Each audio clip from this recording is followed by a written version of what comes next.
인생의 가장 소중한 자산 가치는 건강이다. 건강해야 내가 뜻하는 목표를 위해 일할 수 있고 그 속에 행복과 즐거움을 누릴 수 있기 때문이다. 건강은 건강할 때 지켜야 한다. 40대까지는 부모님이 물려주신 건강 유전자로 지탱하지만 그 이후부터는 관리하지 않아 무너지게 되면 건강은 더 이상 회복되지 않는다. 건강을 지키기 위해 실천해야 하는 3가지 원칙. 첫째, 운동. 운동은 신진대사를 원활하게 해준다. 유산소 운동과 근력 운동을 병행해야 한다. 주의할 점은 건강을 유지하기 위해 운동에 중독되지 않아야 한다는 것이다. 운동이 과하면 오히려 건강 유지에 독이 될 수도 있다. 적당하게 몸에 맞게 하는 것이 중요하다. 둘째는 음식이다. 내가 먹는 것이 곧 내 몸이 된다. 세상에서 가장 좋은 음식은 적게 먹는 것이다. 아무리 좋은 음식도 과식하게 되면 독소를 만들고 비만을 유발하기 때문이다. 그래서 소식이 중요하다. 식습관은 어지간해서 잘 바뀌지 않는다. 사람들이 건강관리에 실패하는 원인 중 하나가 식습관 때문이다. 인간의 가장 참기 힘든 욕망 가운데 하나가 식욕이다. 식습관을 개선하지 않고 건강을 찾기는 거의 불가능하다. 요즘은 먹을 것이 넘쳐나는 세상이다. 먹는 것을 가려 먹지 않으면 음식이 독이 되는 시대이다. 건강수칙 3번째는 규칙적 생활과 수면이다. 이것을 생활화하면 스트레스는 최소화되고 몸의 컨디션은 최고로 높아진다. 아무리 운동을 하고 음식을 조절하더라도 규칙적인 생활이 안 되면 육체적, 정신적 컨디션을 조절하기 어렵게 된다. 불규칙한 생활이 결국 스트레스로 누적되어 건강에 악영향을 줄 수 있다. 건강이 인생 후반기 삶의 질을 좌우하는 것을 명심해야 한다. 100세 시대, 내 몸이 건강하면 행복의 문은 열려 있다. 돈도 벌 수 있다. 취미 생활도 할 수 있다. 사람을 만나도 즐겁다. 내가 하고 싶은 것들을 빠짐없이 챙겨가며 인생을 즐길 수 있다. Why를 자주 던지고 답은 스스로 구하기. 살면서 자신에게 가장 많이 던져야 할 질문은 Why다. Why는 근원적이고 원초적 질문이다. 타인이 아무리 좋다고 해도 내가 좋은지 안 좋은지 묻는 과정이 Why다. 조용히 눈을 감고 생각해보자.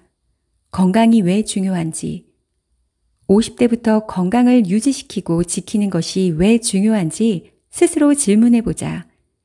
본인 스스로 Why에 대한 명확한 답을 찾아야 한다. Why? 50대 왜 건강을 유지하는 것이 중요할까? What? Why에 대한 명확한 이유를 찾았다면 건강을 유지하기 위해 무엇을 해야 할까? How? 건강을 유지하기 위해 찾아낸 what을 어떻게 실행해야 하는지 구체적으로 설정하는 단계다. If, why, what, how의 3가지를 꾸준히 실행해 만약 50대부터 건강을 유지하는 습관을 들인다면 인생 후반기 나에게 어떤 행복과 성취감이 있고 이로 인해 삶이 어떻게 달라지는지 생각하는 것이다. 건강해지는 것을 목표로 정했다면 건강관리를 시작해야 하는 이유를 구체화해 자기만의 건강관리 프로그램을 만들어 실천해야 한다. 건강은 스스로 중요하다고 자각하고 실천하는 것에서부터 시작한다. 아무리 자각해도 실천하지 않으면 의미가 없다. 그래서 절박감이 있어야 한다. 절박감을 스스로 만들고 지속할 수 있으면 가장 좋지만 주변 지인들이 건강이 안 좋아지는 것을 간접 경험함으로써 변할 수 있다. 스스로 건강에 대해 Y를 묻고 실천해야 한다. 그것이 습관으로 될 때까지 꾸준히 해야 한다. 거품을 뺀 심심한 삶이 수면을 연장한다. 심심하다는 것을 다르게 얘기하면 복잡한 것을 내려놓는 것을 의미한다. 하고자 하는 일에 우선순위를 두고 정리할 것을 정리하며 단순화시키는 것이다. 내려놓고 단순화시켜 신경 쓸 것이 없어져야 심심해지기 때문이다. 심심해지면 생활에 여백이 생기게 되고 그 틈으로 사색의 시간이 들어온다. 심심한 삶의 최종 목표는 내면의 나를 만나는 시간을 늘려주는 것이다.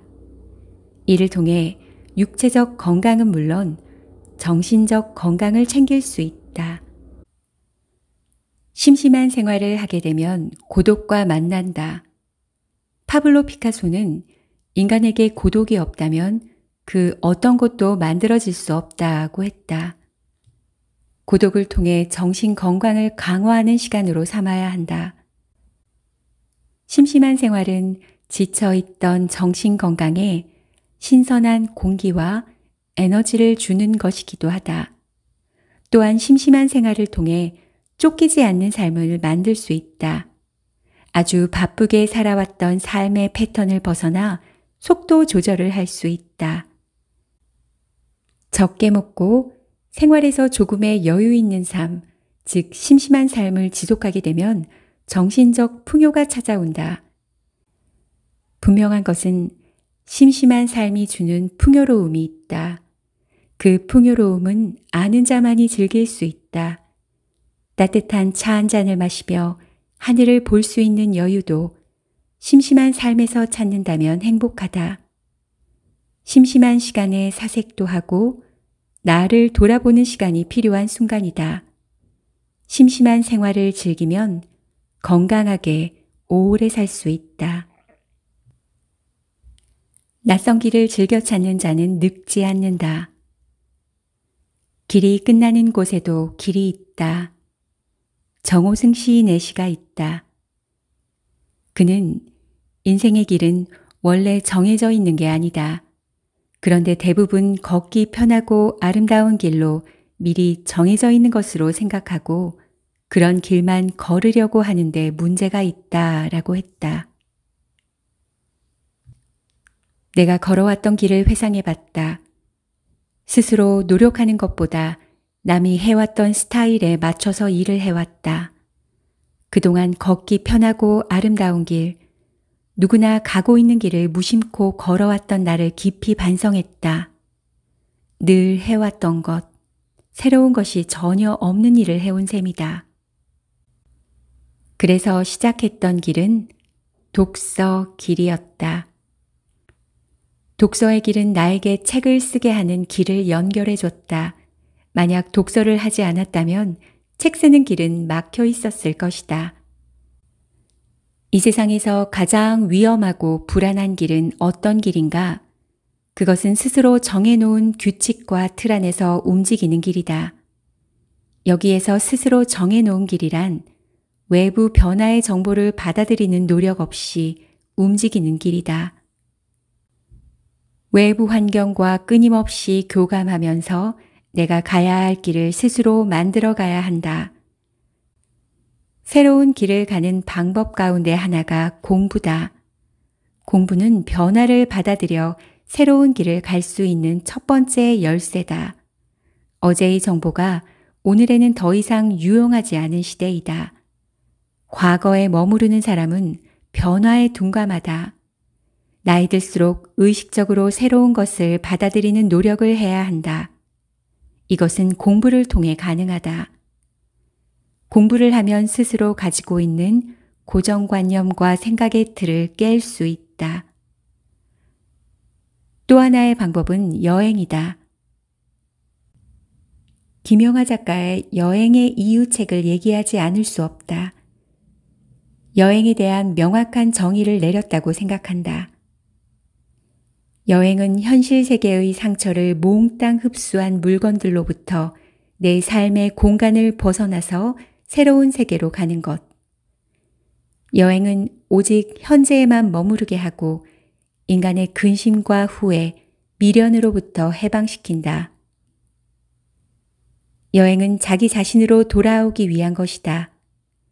방랑을 멈추고 그림자를 되찾을 수 있는 어떤 곳으로 돌아가 자기 자신이 돼야 한다. 인생은 여행이다. 국내든 해외든 어디든 여행을 통해 낯섦을 즐겨야 한다. 마지막으로 과거에 하지 않았던 것에 대한 도전이다. 낯선 길을 가면 우리 뇌의 전두엽이 활성화되어 늙지 않는다. 낯선 길을 가면 삶이 녹슬지 않는다. 늙는다는 것은 새로운 것을 두려워하는 삶이다. 공부, 여행, 새로운 것에 도전을 통해 낯선 것을 즐겨야 한다. 가장 중요한 것은 자기가 원하는 길을 찾는 것이다. 타인과 비교하지 않고 자기만의 속도로 가야 한다.